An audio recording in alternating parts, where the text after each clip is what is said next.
धाम बलिदान दिवस की श्रद्धांजलि सभा में हम सभी एकत्रित हुए हैं और इस महत्वपूर्ण बेला में हम सभी को प्रोफेसर रतन पाल जी डोडियार के द्वारा जो रिसर्च इस संबंध में किया गया था सामने में रखा गया और वो बातें सामान्य रूप से इतनी गहरी बातें समाचार पत्रों में नहीं आ पाती हैं, समाज तक पहुंच नहीं पाती हैं। अब हम लोगों का दायित्व है कि इतनी गहरी बातें और उसको सही संदर्भ में अपने विद्यार्थियों तक और समाज तक पहुंचाएं। लोगों ने जीवन को बहुत सतही बना लिया है और यह जीवन वैसा ही हो गया, छिछला हो गया है। सतह के समर्थक समझदार निकले, जो गहरे में उतरे गुनाहगार निकले। यदि कोई गहरी बातें बोलता है तो लोग बोलते हैं कि बात समझ में नहीं आई, लेकिन शिक्षार्थियों का यह कर्तव्य है कि वो इन गहरी बातों को समझाए। सब कोई नहीं सुनता है, मैं इनको सुनता था रास्ते भर। न सोचे कि तेरी बात पा भी जाएगा कोई, है बात काम की अगर तू गलगला मचाएगा। यही सदा बनेगी इस जग के कायनात में, कोई सुने नहीं सुने सदाए हक लगाएगा। हम लोगों का काम है ये सोचना ही नहीं है, न सोचे कि तेरी बात पाए भी जाएगा कोई। कितने लोग हुए हैं इतने गहरी बातें सोचने वाले, लेकिन हम लोगों का काम है बोलना। एक दार्शनिक था जो दीवारों की तरफ मुंह कर करके बोला करता था, बोला कि कोई नहीं सुनेगा, मैंने अस्तित्व में अपनी वाणी को डाल दिया और ऊर्जा का कभी नाश नहीं। अब आप देखिए कितनी नई जानकारियां जानने को मिलती हैं। जब मैं मानगढ़ धाम पर गया तो वहां का लम्हा जब आज कभी भी याद करता हूं तो मुझको लगता है कि वहां के वातावरण में, वहां की जमीन में कुछ ऐसी ऊर्जा है जो आपको आप्लावित कर देती है, आपको घेर लेती है वो ऊर्जा। जब कभी भी हम लोग बलिदानियों को याद करते हैं तो आप में क्या परिवर्तन होता है? आपको अपनी तुच्छता का पता चलता है। हम लोग कितने नीचे के लेवल पर जी रहे हैं। संस्कृत का एक श्लोक है, आहार निद्रा भय मैथुनम च समान में तत् पशु भी नारायण। ये तो पशुओं में भी पाया जाता है, क्योंकि पशु का अर्थ होता है जो पास से बंधा हुआ हो। लेकिन कुछ ऐसे पुरुष होते हैं जो उन पासों से छुड़ाने का प्रयत्न करते हैं और हम मानव की गौरव गरिमा को प्राप्त करते हैं।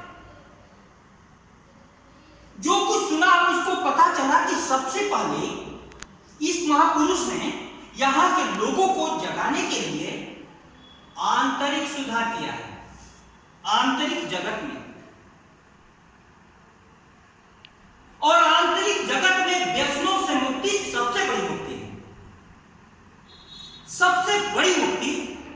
यदि आप जो ही अपने व्यसनों से मुक्त हो जाते हैं तब बाहरी मुक्ति का सवाल होता है। यह लोगों को पता ही नहीं है कि 17 नवंबर को ही सिर्फ लोग किसी आंदोलन के लिए नहीं जमा हुए थे। ये तो बता रहे हैं कि 1903 से लगातार वहां सभाएं हो रही थी। ये कौन लाएगा समाज के सामने में? यही सदा उठेगी नारा बन के कायनात में, कोई सुने नहीं सुने सदाए हक लगाएगा। बुझे बुझे है दिमाग है धुआं धुआं, तो इन स्याहियों में दीप प्रेम के जलाए। इतना बड़ा आंदोलन बिना प्रेम के खड़ा नहीं हो सकता।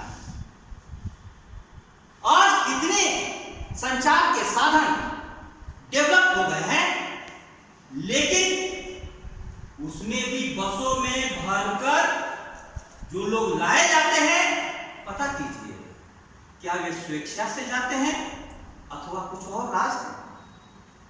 उस समय में एक व्यक्ति के आह्वान पर इतने लोग एक जगह पर पहुंच जाते हैं और उनकी फिलोसफी देखिए। मैंने देखा कि कैसा समाज बना। यदि गोविंद गिरी जी ने या गुरु जी ने ऐसा समाज नहीं बनाया होता तो मामा बालेश्वर दयाल उस पर इतने अच्छे फूल नहीं उगा पाते। बहुत दिनों तक लोग खेतों की सफाई करते हैं, उसमें बीज बोते हैं, तब कोई आकर करके फूल खिला जाता है। उसके बाद अगली पीढ़ियों को उसकी सुगंध मिलती है। यह समाज जहां तक पहुंचा है उसमें हमें देखना चाहिए कि जड़ में कौन है। नींव के पत्थर दिखाई नहीं देते।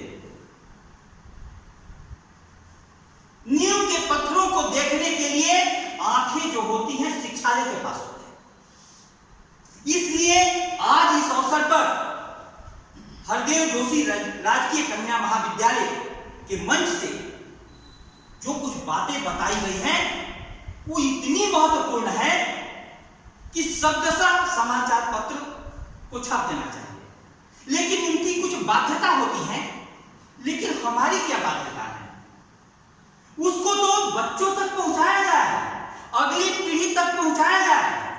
क्या हुआ कि आज से 100 साल पहले इस प्रकार का आंदोलन चला और वही समाज आज फिर से व्यसनों में घिर गया है। व्यसनों में घिर गया है। क्यों व्यसन में घिर जाता है कोई? जब भी आपके पास कोई ऊंचे मूल्य नहीं होंगे, कोई गोविंद गुरु मामा बालेश्वर दयाल जैसी शख्सियत नहीं होगी, तो फिर व्यक्ति के पास गिरने के अलावा कोई चारा नहीं है।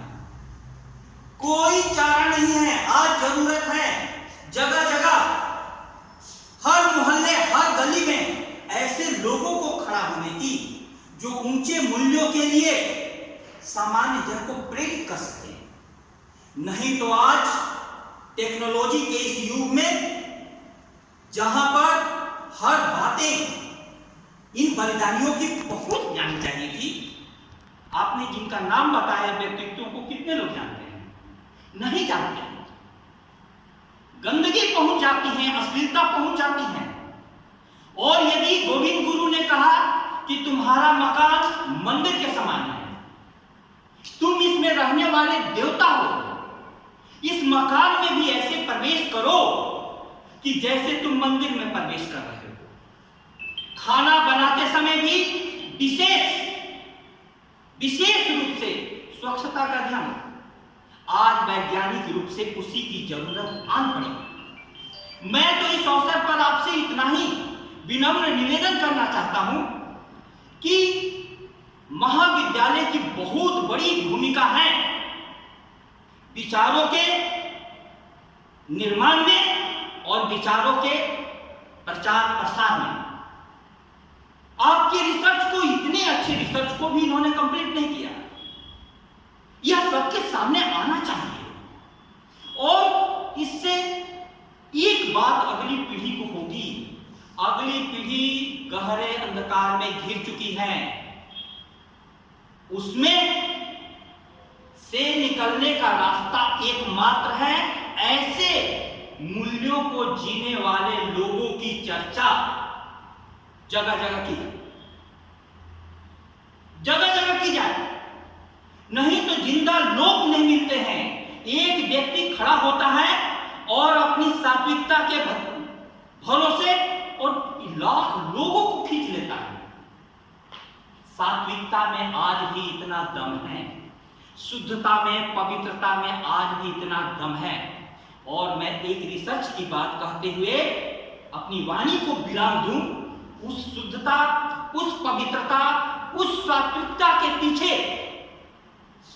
बड़ा राज है प्रकृति की गोद में रहना। प्रकृति में सब जगह जीवंतता है। एक बीज भी गिर जाता है तो वो बढ़ने लगता है। इन पत्थरों के मकान में कौन सा बढ़ने वाला तत्व है? कोई बढ़ने वाला तत्व नहीं है। इस प्रकृति के साथ जीने की, प्रकृति को संरक्षण और संवर्धन की कला यदि हमें सीखनी है तो मानगढ़ धाम बलिदान दिवस बहुत बड़ी भूमिका निभा सकता है। बहुत बहुत धन्यवाद।